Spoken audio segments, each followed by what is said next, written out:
आदाब, नमस्कार, हेलो प्यारे दोस्तों, कैसे हो आप। आज की जो कहानी मैं आपको सुनाने जा रही हूँ वो बहुत ही ज्यादा ज्ञानवर्धक और प्रेरणादायक है।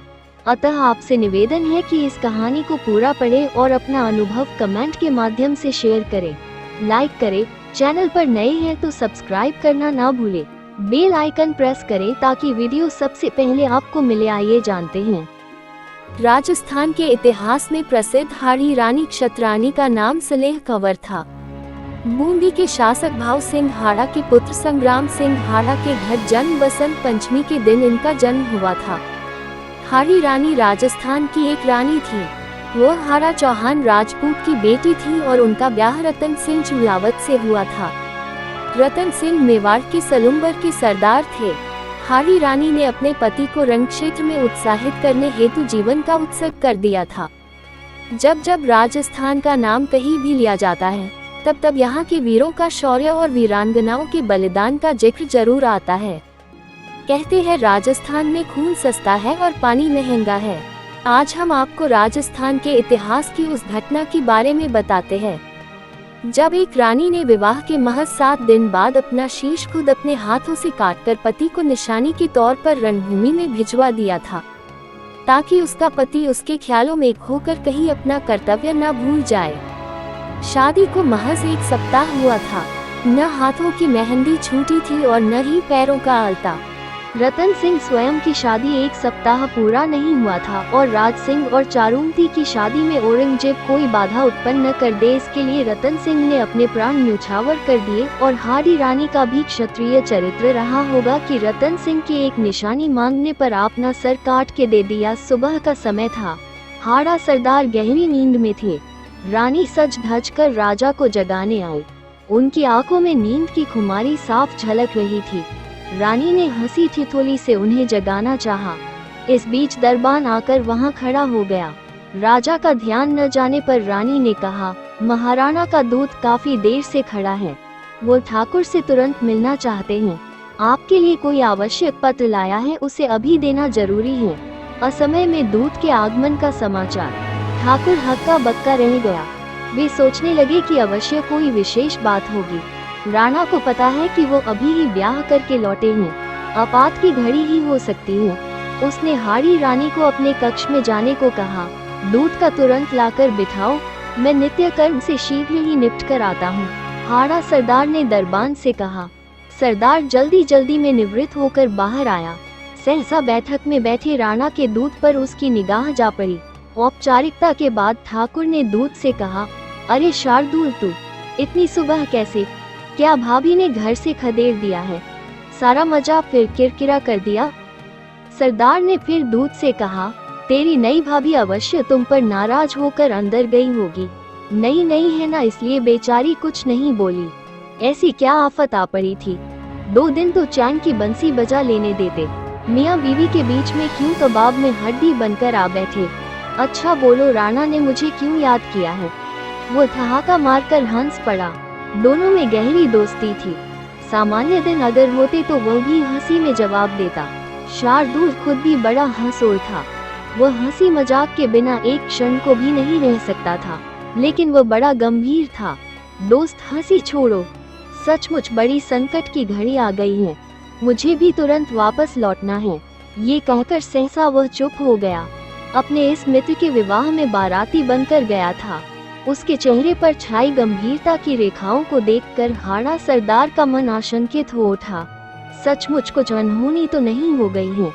दूत संकोच रहा था कि इस समय राणा की चिट्ठी वो मित्र को दे या नहीं। हाड़ा सरदार को तुरंत युद्ध के लिए प्रस्थान करने का निर्देश लेकर वह लाया था। उसे मित्र के शब्द स्मरण हो रहे थे। हाड़ा के पैरों के नाखूनों में लगे महावर की लाली के निशान अभी भी वैसे के वैसे ही उभरे हुए थे। नव विवाहित हाड़ी रानी के हाथों की मेहंदी भी तो ये स्मरण करते ही वो सिहर उठा। पता नहीं युद्ध में क्या हो। वैसे तो राजपूत मृत्यु को खिलौना ही समझता है। अंत में जी कड़ा करके उसने हाड़ा सरदार के हाथों में राणा राज सिंह का पत्र थमा दिया। राणा का उसके लिए संदेश था। क्या लिखा था दूत के पत्र में? वीरवर, अविलंब अपनी सैन्य टुकड़ी को लेकर औरंगजेब की सेना को रोको। मुसलमान सेना उसकी सहायता को आगे बढ़ रही है। इस समय औरंगजेब को मैं घेरे हुए हूँ। उसकी सहायता को बढ़ रही फौज को कुछ समय के लिए उलझाकर रखना है ताकि वो शीघ्र ही आगे न बढ़ सके। तब तक मैं पूरा काम निपट लेता हूँ। तुम इस कार्य को बड़ी कुशलता से कर सकते हो, यद्यपि यह बड़ा खतरनाक है। जान की बाजी भी लगानी पड़ सकती है। मुझे तुम पर भरोसा है। हाड़ा सरदार के लिए ये परीक्षा की घड़ी थी। एक और मुगलों की विपुल सेना और उसकी सैनिक टुकड़ी अति अल्प है। राणा राज सिंह ने मेवाड़ के छीने हुए क्षेत्रों को मुगलों के चंगुल से मुक्त करा लिया था। औरंगजेब के पिता शाहजहां ने अपनी एड़ी चोटी की ताकत लगा दी थी। वह चुप होकर बैठ गया था। अब शासन की बागडोर औरंगजेब के हाथों में आई थी। राणा से चारुमती के विवाह ने उसकी द्वेष भावना को और भी भड़का दिया था। इसी बीच में एक बात और हो गई थी जिसने राज सिंह और औरंगजेब को आमने सामने लाकर खड़ा कर दिया था। ये संपूर्ण हिंदू जाति का अपमान था। इस्लाम को कबूल करो या हिंदू बने रहने का दंड भरो, यही कहकर हिंदुओं पर उसने जजिया कर लगाया था। एक क्षण का भी विलंब न करते हुए चुंडावत सरदार ने अपने सैनिकों को कूच करने का आदेश दे दिया था। अब वह हाड़ी रानी से अंतिम विदाई लेने के लिए उनके कक्ष में पहुंचा। केसरिया बाना पहने युद्ध वेश में सजे पति को देखकर हाड़ी रानी चौंक हुई। वह अचंभित थी। कहाँ चले स्वामी? सरदार ने कहा, मुझे यहाँ से अविलंब निकलना है। हंसते हंसते विदा दो, पता नहीं फिर कभी भेंट हो या न हो। चुंडावत सरदार का मन आशंकित था। सचमुच ही यदि न लौटा तो मेरी इस अर्धांगिनी का क्या होगा? यही मन को कटोच रहा था सरदार को। एक ओर कर्तव्य और दूसरी ओर था पत्नी का मोह। इसी अंतर्द्वंद में उसका मन फंसा था। विदाई मानते समय पति का गला भर आया है, यह हाड़ी रानी क्षत्रानी की तेज आंखों से छिपा न रह सका। हालांकि चुंडावत सरदार ने उसे भरसक छिपाने की कोशिश की। हताश मन व्यक्ति को विजय से दूर ले जाता है। उस वीर बाला को यह समझते देर न लगी कि पति रणभूमि में तो जा रहा है, पर मोहग्रस्त होकर पति विजय श्री प्राप्त करे, इसके लिए उसने कर्तव्य की वेदी पर अपने मोह की बलि दे दी। वह पति से बोली, स्वामी जरा ठहरिए, मैं अभी आई। वह दौड़ी दौड़ी अंदर गई। आरती का थाल सजाया, पति के मस्तक पर टीका लगाया, उसकी आरती उतारी। वह पति से बोली, मैं धन्य हो गई ऐसा वीर पति पाकर। हमारा आपका तो जन्म जन्मांतर का साथ है। राजपूत रमनिया इसी दिन के लिए तो पुत्र को जन्म देती है। आप युद्ध भूमि में जाए, स्वामी विजय को प्राप्त करे।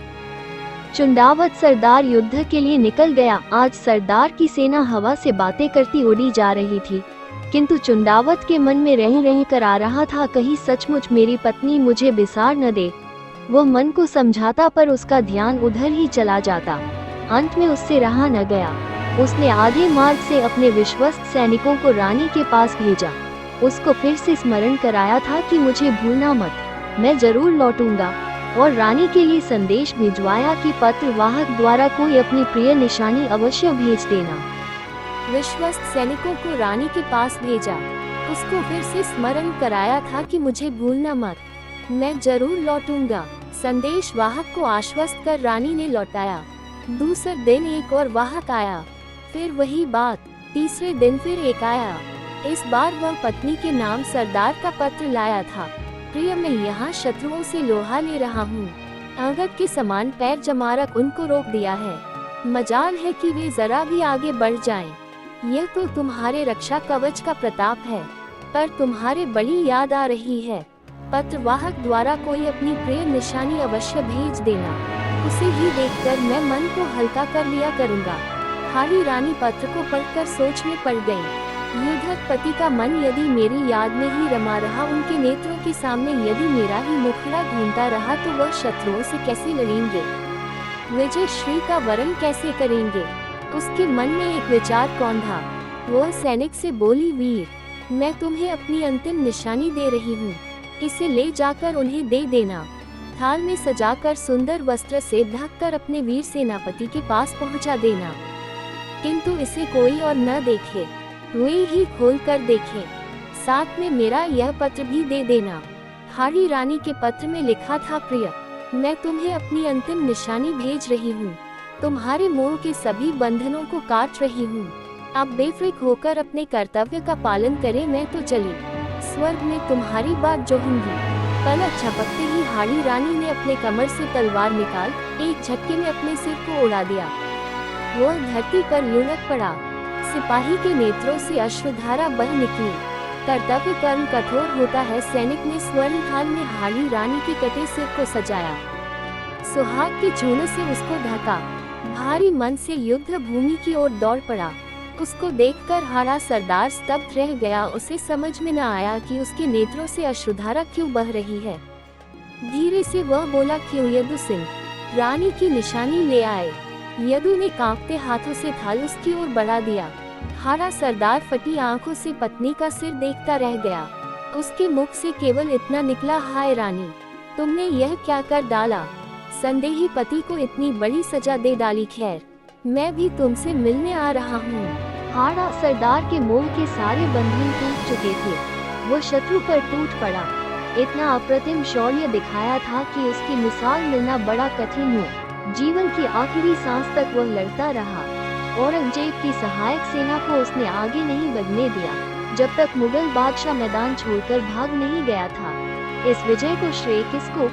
राणा राज सिंह को या चुंडावत सरदार को? हाड़ी रानी को अथवा उसकी इस अनोखी निशानी को? चुंडावत मांगी सेनानी, सरकार दे देयो क्षत्राणी, धन्य है वो वीरांगना क्षत्राणी हाड़ी रानी और उनकी मातृभूमि के प्रति समर्पण को शत शत नमन। सभी तरह की संभावनाओं से निपटने के लिए राज्य की पहली महिला बटालियन के रूप में हाड़ी रानी बटालियन की स्थापना 2008 में की गई थी। इसका मुख्यालय अजमेर में स्थित है। लाइक करके हमारा हौसला अफजाई करें। कहानी पर आपकी क्या राय है, कमेंट के माध्यम से अनुभव शेयर करें। चैनल पर नए हैं तो सब्सक्राइब करना ना भूलें। मिलते हैं अगली कहानी के साथ। धन्यवाद।